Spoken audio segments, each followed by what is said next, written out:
Alright, ladies and gentlemen, Fab's in the house. And today I've got the Rockstead Chi here with me for a review. And also just wanted to show you like this pretty cool wooden box. You know, it's a nice presentation. Case, it comes with the warranty and all that, like from Rockstead, really nice.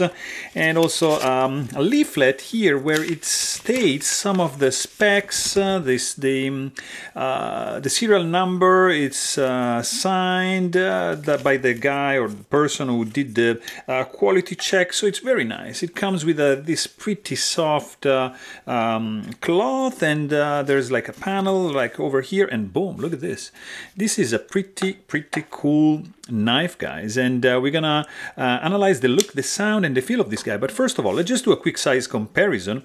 Size check, actually. This is like I would say 7.25 inch long, with the a little bit over 4 inches handle and a 3.25 inch long blade.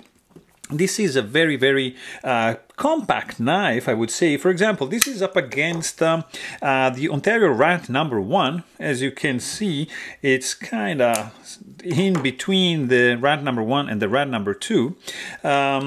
Also, we can check it out up against the Spyderco Paramilitary 2. Look at this. It's not, I mean, super small, because like this Para 3 is smaller than this, so this is right in between again. Then what else we have? We can check it out up against this guy over here. This is the 520 from Custom Knife Factory, in a dressy form, and this is another one we have here. This is the ZT0055 Gustavo Cecchini design, and another kind of compact one, guys. This is the Koenig Knives Mini Goblin in a DLC form, if you want, and yeah, because we have it here. This is another Koenig knife. This is the Arius Generation 4. So as you can see, it's still in the middle between these two offerings from Koenig. And what else do we have here? Yeah, why not? Let's do the Chris Reeve knives. This is the large Sebenza 21. And of course, this is not a small one. And what else? Yes, look at this guy. This is a beautiful feather from Holt Blade Works. This is the Spectre V3, and yeah, I guess you have an idea of the dimension compared to some other offerings of this guy. So this is a very interesting knife. This is made in Japan. It's gonna be around $900 to $1,000, something in that range, so it's not a cheap one. And this is it's like a mid-tech knife. It's not a full custom, but it has some very interesting aspects, because, like, for example, like Chi, it means intelligence in Japanese, and this is a very intelligent knife, because the design is very nice. The lines are very nicely designed and thought. So like, this is a aluminum black coated scale, sets of scale, which they look like an integral. But if you can look over here, you see this. There's a seam. Okay, like here actually, you can see it. There's a seam all around here. You can actually feel it a little bit here, like a little bit of a lip. But here, guys, this is pretty precise. It's incredible. It's nicely rounded off, like beautifully rounded off. There's some jimping going on here and here, but it's not aggressive. You have a lanyard hole just going through all the handles, like there. It's nicely done. There's no chamfering, just a very slight amount. I wouldn't call it internal chamfering. There's no internal milling over here. And because of the construction, of course, there's no backspacers, there's no standoffs, nothing, because it's just like a continuum, almost like a continuum chunk of aluminum. So very nice. You have a lock release relief over here. which you can see like scalloped and nicely machined, so your thumb can slide in into this position, and you can see this is a liner lock, by the way, and you can see that lock over here has these two grooves for your thumb, you know, to disengage the lock and close the blade. Really, really cool. It's very nice. It doesn't look like you have too much of an area to push the lock bar, but actually it works pretty nicely. So it's very good. Look at this. It's nicely done, and it's screwed from the inside, of course. Sorry, from the outside, but it's covered up with the by the clip over here. So you can see there's two screws, I don't know if you can see right over there, underneath the clip, which are gonna contribute to keep the design and the look pretty clean in the back. Also, you're gonna notice this inlay over here. And guys, this is Stingray Skin. Yeah, it's Stingray Skin. So Stingray, they have a very hard skin. It's really durable, and it's of course naturally waterproof, and it's extremely hard because of these bubbles. They contain calcium that are gonna reinforce their skin. So it's very hard to pierce and to cut this kind of skin, and it's also very expensive depending on the grade, of course. So there's not going to be any disassembly video for this guy, because you would have to remove these two inlays in order to access the pivot, which is hidden underneath, in order for you to be able to disassemble it. So you probably have to ship it back to Japan if you want to maintain or clean up or do some kind of work on the inside. So also like to notice there's like 3 screws keeping the handle together. These are not protruding. I don't know if the pivot is captive, because I'm not gonna attempt to do any disassembly on this one. But what I can tell you, just looking at the handle, is that the pocket clip is probably the weakest point of the overall design, because it's pretty simple. I mean, it's a deep carry pocket clip. You're gonna have basically all the knife. Actually, look at this. It's even going above the end of the handle, so that the actual pocket, the edge of the pocket, is gonna bury down all the knife and that's a very cool idea. But what I don't like is just the simplicity of the bent slab over here. It's too simple for me. I like the design, the shape, but not the simplicity. I would have preferred maybe some like 3D milled maybe, I don't know, titanium or zirconium even could go really well with this black aluminum body. But yeah, this is, I think, the weakest point of the knife. Of course, it's tip-up carry only, and it's not reversible. The blade, guys, this is a YXR7 steel with a hardness of 65.5 in the Rockwell scale. Yeah, this is one of the hardest steel I've ever handled. This is DLC coated, so it means it's like diamond-like carbon, which means it's like a mirror polished, and it's coated in black, so it's like a black mirror. Guys, this is ridiculous. It's one of the sexiest blade I've ever seen. It's super nice. I mean, look at this. Look at the reflection. It's gorgeous, and it's two-tone. I mean, you have this mirror polish going on over here, and this bead blast area where the logo like shines. Let's say it doesn't shine, but it's right there.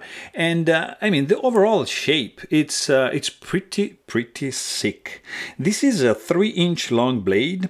It has a nice tanto tip. It's a flat grind. It has some jimping going on over here, a little bit of swedge, which ends at the tip of the blade. Really cool. And then you have the tanto, and then it's like it's not 100% flat. It's just there's a slide of a belly here and even here, so it's not like a straight line. And then you have a nice sharpening choil, which is going to reveal how thin behind the edge this guy is, which is pretty good. This is going to be a pretty nice slicer. But if you can see, you have, look at the, you see you have the primary bevel, and you have like another, yeah, maybe like here you can see. It's insane. Look at the how this has been ground. Really, really cool, guys. It's beautiful, and the edge symmetry is spot on. It's just perfect. And you have this fuller, let's call it fuller, I'm not sure, right over here with this hole. You have some billboarding going on this side on the presentation scale, and on the back you have the model and the serial number, which is 222 in this case. Of course, you've got some dual thumb stud, which are really, really nice and very, very functional. I honestly prefer these to these thumb studs because, for example, you see the tip in this case is flat, whereas here it's rounded off, but it's more pointy. So this is going to be introducing more finger fatigue when you're gonna thumb flick it compared to this guy. So I really, really appreciate this little detail over here. Also, something else that I really like about the design is that, look at the shape of the blade, all right? When it's closed, you got this protruding area over here, which is typical, like, for example, Shirogorov, you see? You have a little chunk of blade protruding here because this is gonna hit the stop pin, like exactly in this case, all right? But you see this fluted handle opening up like that, and when you open the blade, look at this. Look at the tang of the blade following exactly the perimeter of the side of the handle. Really, really cool. And then when you close it, it's nicely done. So I really don't mind this area over here. It's really, really cool. Also, what I like is the plunge grind, guys. Look at this. Look at this little detail, how it's done with this curve going on over here. I think this blade is beautifully, beautifully designed. There's some billboarding going on, yes, Rockstead Chi, the serial number, but I don't actually mind it because I'm blown away by the mirror polish going on and the blackness of this blade and the handle. Man, this is a pretty good looking one, if you ask me. For what concerns the sound, this is when you open it, and this is when you close it. You can thumb flick it, and I mean, it's very, very nice. It's almost like a mellow clank. I don't know how to say. Very, very nice. And when you close it, if you close it gently, it's a beautiful, beautiful little thud. Oh, guys, this is something serious. When you hear this noise in person, it translates into quality to my ear. Beautiful, guys. Really, really nice. The weight in the pocket is going to be 3.8 ounces. And when you squeeze the handle, you're not going to have any hot spots whatsoever, even if the clip has a pretty substantial ramp and it has some nice spring tension over here, but no sharp edges. There's enough jimping here and here. It's not like really, really functional because, as you can see, it's like nicely rounded off, so it's not going to be sharp, but you can feel it. It's functional. And look at the oil in my hand, guys. This is a fingerprint magnet, but look at this, just gorgeous.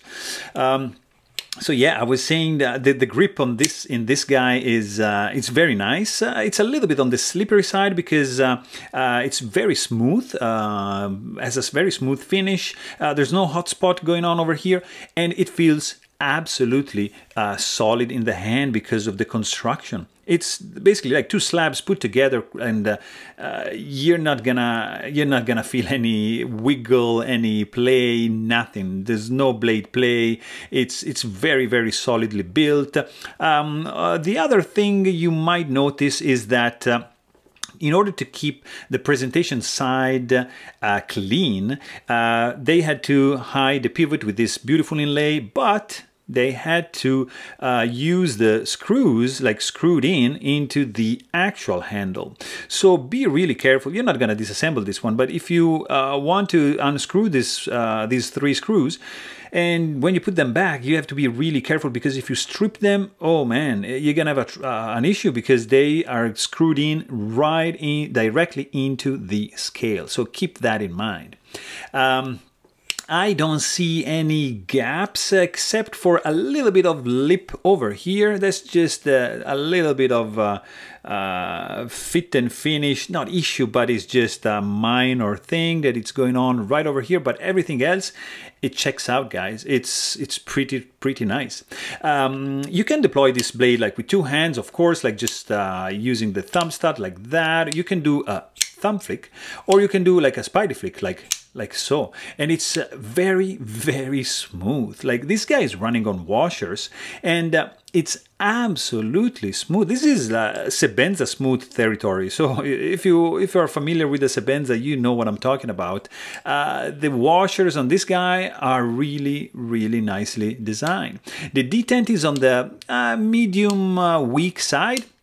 But it's dialed in for the thumb flick, absolutely, and it's nicely done. I mean, you cannot touch the tip of the blade, so it's pretty safe. There's no rattling when shaken, so it's nicely put together.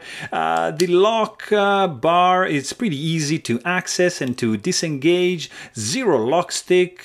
It's very nice, and there's it seems to be like also like some sort of thumb ramp. Detent ball ramp, because the hard step is not that bad, but I don't know. I'm not sure about that, because I can't really see it from here. So let me know in the comments if you know about that. Also, when you disengage the lock bar, the blade is gonna free fall, but there's no guillotine effect if you just hold it vertically. So you have just to wiggle a little bit in order for the blade to go back into the position. But the overall action is super smooth, guys. So I mean, this is an overall super nice knife. The aesthetics, the design is are very cool. I love the black mirror polished blade, Stingray inlay. It has a great ergos, great sound. I mean, it's a pretty solid knife, guys. So I like this one. So there you have it. Hope you guys enjoyed this video, and if you did, please don't forget to subscribe. But thanks for watching, and stay tuned.